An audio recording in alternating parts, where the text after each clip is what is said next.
Good morning, ladies and gentlemen, welcome to another episode of The Studio. My name is Adam, and it's time for yet another Technique Talk. I recall Central Park and Fall.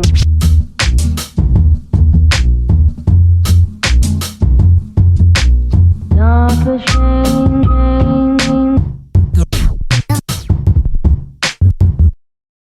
Thank you so much to my studio VIPs, Artifact Percussion, Zero Gravity Percussion, Rob Utomo, Lucas Turner, Will Flinner, and Mallet Lab. Thank you so much for your support. And today's featured studio artist is Charlie Neesmith. Thank you so much for your continued support. And if you'd like to become a studio VIP or studio artist, you can go to patreon.com/Adam10, or you can click over here. Welcome back to yet another Technique Talk. I hope you've been well. And as you can see, I'm not in the studio as usual. I'm actually here with my friend THERESE. Hi, I'm Therese.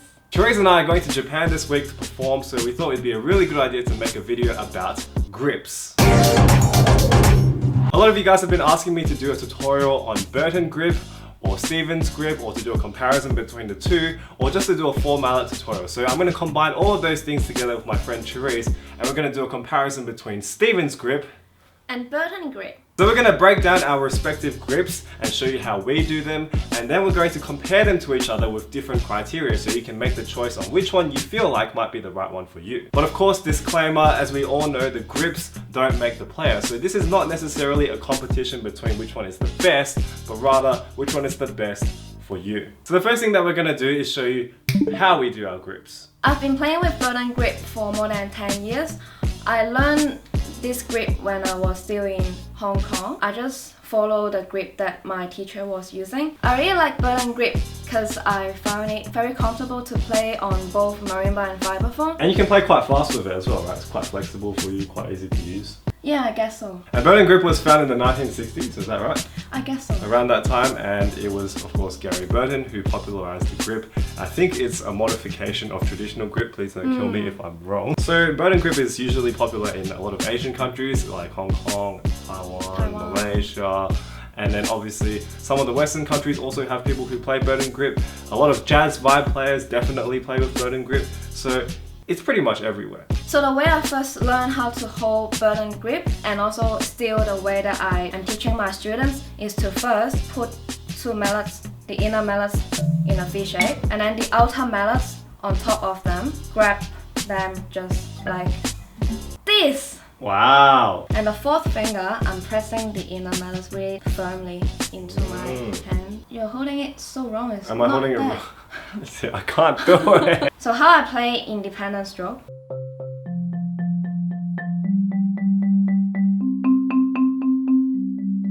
But you're also releasing the third finger as well. Yeah, maybe. Ah, that's a very complex movement. Show me the money. So that's BURTON grip, which is a grip that I totally cannot do. And now we're going to look at my grip, which as you guys know is Stevens grip. And Stevens grip came from Lee Howard Stevens in, I think it was 1979, around that time period. But basically it is from the book Method of Movement by Lee Howard Stevens, and it's based on the Musa grip. Now I can't do Musa grip because I suck, but I've been learning Stevens grip for my entire percussion career since I was in year 8 of high school, so that was in 2007. It is now 2018, so I guess I've been doing Stevens grip for about 10 to 11 years now, which is not that long of a time, but it's the only grip that I've known. I'd say that Stevens grip is definitely used predominantly in the US, but it's also used a lot in Australia and a lot of other Western countries. I remember going to Hong Kong and playing with Stevens grip, and everyone thought I was weird. So when I'm explaining Stevens grip to someone, and again this is the way I do it, it's not 100% correct, but I think it's a good way to just get started. Usually I start with just one hand, and I have just the outside mallet first, which goes between the ring finger and the pinky, and you don't want to leave too much at the bottom, which is something that I always do. I always leave so much at the bottom that it ends up going this far up the stick, which is incorrect. Then you have these three fingers left over, which is where your inside mallet is going to go. So your inside mallet goes into this hole in the middle of your hand. Your index finger and your thumb, they just go around the inside mallet. So it ends up looking like that. The main difference between our grips, I'd say, is firstly, they don't cross over, and secondly, you don't put all three fingers on the outside mallet. You only put two. So Stevens grip ends up looking like a V shape, whereas BURTON tends to look like a cross shape. So the main way you will change intervals with Stevens grip is you'll roll the thumb and the finger, and if you get to the extreme end, you usually have to jut the thumb out a little bit more. Some people hate me for doing this, but I do it all the time. And sometimes you can also manipulate the outside mallet to make it go even wider, so that it becomes a real V shape. V. So to do the independent stroke is exactly the same. I like Stephen's grip because I like the way it can reach things and it feels stable to me. And I get pretty comfortable with small intervals as well as large intervals just by moving things like my elbow and maybe changing my stance. So it has worked for me so far. So now you know how we do our grips, and now we're going to compare Stephen's grip and BURTON grip. So we're going to break down this comparison into 5 criteria. We're going to compare the 2 grips against these criteria, and we're going to see which grip comes out on top or maybe is a little bit easier than the other to make it a little bit easier for you to choose. The first criteria is speed and power. So Therese, would you say BURTON grip is a more powerful or faster grip than Stephen's grip? Yes. For BURTON grip, you can move your whole arm more naturally, like same as traditional grip, whereas Stephen's grip, you are suggested to always keep your arm low, like this. That's true. Stephen's grip tends to be lower down. Yeah. Whereas it seems like you play more on top of the instrument. Yeah. I do believe BURTON grip has an edge slightly on power. I'm not so sure about speed. I guess the main drawback with Stephen's is that if you want to get a big sound, you really have to overextend yourself to get it. Unless you have a very powerful wrist stroke. But with BURTON grip, I guess you can use the forearm. But at the same time, and we're going to maintain this for every criteria, a good person with grip A is always better than a bad person with grip B. So just because you can play BURTON doesn't mean necessarily you're always going to be more powerful or faster than a Stephen's player. That's just not true. Not true. But for the purposes of this comparison, we're going to say that BURTON grip is slightly faster and slightly more powerful than Stephen's grip. Okay, the next criteria we're going to be comparing is reach and width. So when we're talking about reach and width, we're talking about how wide you can get with the grip and how easy it is to maintain that sort of width and how easy it is to reach different parts of the instrument. I'm ready. You're ready? What? Oh, okay. Got the double V's going. V. I personally will say that Stephen's grip, I believe, has a better octave reaching system. Let's compete. Okay, this is... Go for it. That's C to E above the octave C.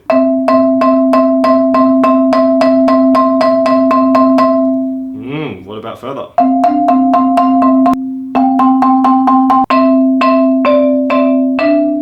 Okay.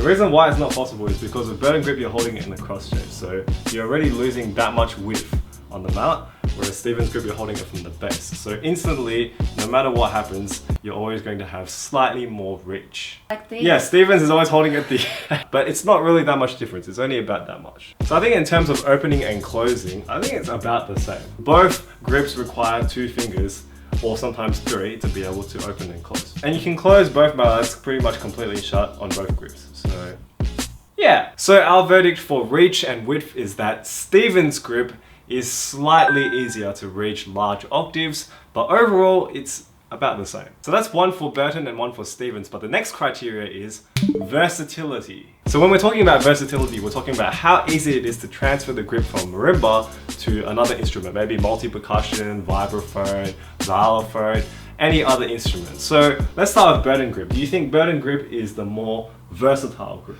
I think so.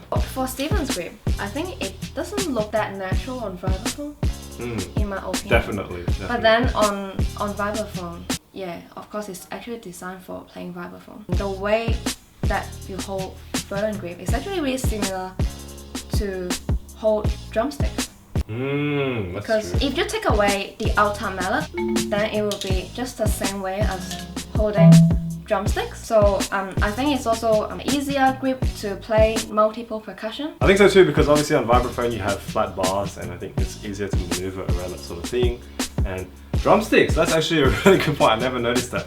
I think Stephen's on vibraphone, again there's always a debate about this, I've never played anything but Stephen's on vibraphone because I don't know BURTON, but I've always found it to be a little bit too wide for vibraphone and just not really effective in smaller spaces. Again, the point that we're always going to say over and over again in this video, a good player with Stephen's is always better than a bad player with BURTON. Case in point, my friend Drew Tucker, he plays vibraphone with both grips and he's quite good at both. So it doesn't really make that much of a difference. But when it comes to absolute versatility and absolute hands-on first time, which one is going to be easier to use across multiple instruments, we're going to have to say BURTON. Thank you. No worries. So our verdict for versatility is BURTON grip. So that's 2-1 now, and the next criteria that we're going to tackle is mallet choice. Now, of course, this channel was founded on mallet reviews, so it wouldn't be right if I didn't include mallet choice in a discussion about grips. I'm inclined to believe that it's about the same. Yeah, I think so too. Although I prefer to play rattan now, I started off with birch actually. Birch is light and stable, doesn't wiggle. bounce. Yeah. So always easier for beginners to get control with the grip. A lot of people always say Stevens grip people should use birch, and cross grip traditional grip people, BURTON grip people should all use rattan, which I think is kind of true, I guess, but I don't think it really has anything to do with the mechanics of the grip. Again, I've seen people play both grips comfortably with both types of shafts, no problem. I mean, I play with birch shafts now, but just like the opposite of THERESE, I used to play with rattan shafts too because I thought maybe I could get more power out of them before I found out maybe it wasn't quite for me because I preferred the stability of birch. But that has nothing to do with the grip. And out of interest, what mallets are you holding in your hand right now? A lot of people have been asking me about this because they don't look like what I have on my rack at home. I'm now holding plywood mallet, Kuniko signature. Is there any difference in length between our mallets? Not really, right? It's almost the same. So again, the length doesn't really make a difference. You don't need to have specially long mallets for BURTON grip. I don't think that's really true unless you really like to have long mallets. My mallets are the Keiko which I reviewed on the last episode, and they are a little bit longer than normal, but that makes absolutely no difference whatsoever. So our verdict for mallet choice with both grips is it's about the same. So the count is now 3-2 for BURTON because the last one was a draw. And the final criteria we're going to look at is criteria number 5, learning curve. So basically, learning curve is the level of difficulty on how to pick up the grip when you're just a beginner. So is it easier at the beginning? Is it easier when you get more advanced? Or is it in between? That's what our learning curve discussion is going to be about. I don't know why my hand is doing this. So I'm going to say that Stevens grip is not the easiest grip in the world to learn because the outside mallet has only 2 fingers to hold onto it. A lot of my younger students have a problem with maintaining this. They say it hurts, and I remember when I first started Stevens grip and this middle finger always kept getting scratched by the bottom of the shaft. But I will say that while the initial stage of Stevens grip is a little bit more difficult than BURTON grip, I think it gets a little bit easier when you get better at it because opening and closing the mallets is actually quite simple. It's just rolling it along the finger. There's only one movement. And when it comes to hitting octaves, it's just a simple place and drop. And also independent strokes and one-handed rolls. I think it's much easier to get independent stroke power out of Stevens when you get better at it. And I also think it's much easier to get the one-handed roll from Stevens because it's already preset in a flat shape. So all you have to do is just rock it from side to side. Even if you have a poor technique at the beginning, it's still going to have kind of the same effect. But I want to hear what you have to say about BURTON grip. Do you think it's easier or harder to learn at the beginning? I think it is really easy to learn how to grab them because you just grab them. There's only one step to grabbing them, so definitely a lot easier to pick up and go. I do agree that independent stroke will be easier for your grip as well as one hand roll. But then this one is always it's always wobbling, so it's harder to isolate the strokes with BURTON because one mallet is usually and they're touching each other. Yeah, so you might. What does it look like when a student first tries to do an independent stroke? Oh, hit 2 notes together. They will do this. I tend to do this more, right? And then I will tell them to just force. So you can't to practice. So you can't tell them to just bring up one mallet and bring it down? Because the other one will go together. Ah. What about closed intervals, like very close together? We're talking Gordon's bicycle here. Your grip has an exercise like that, right? Yes.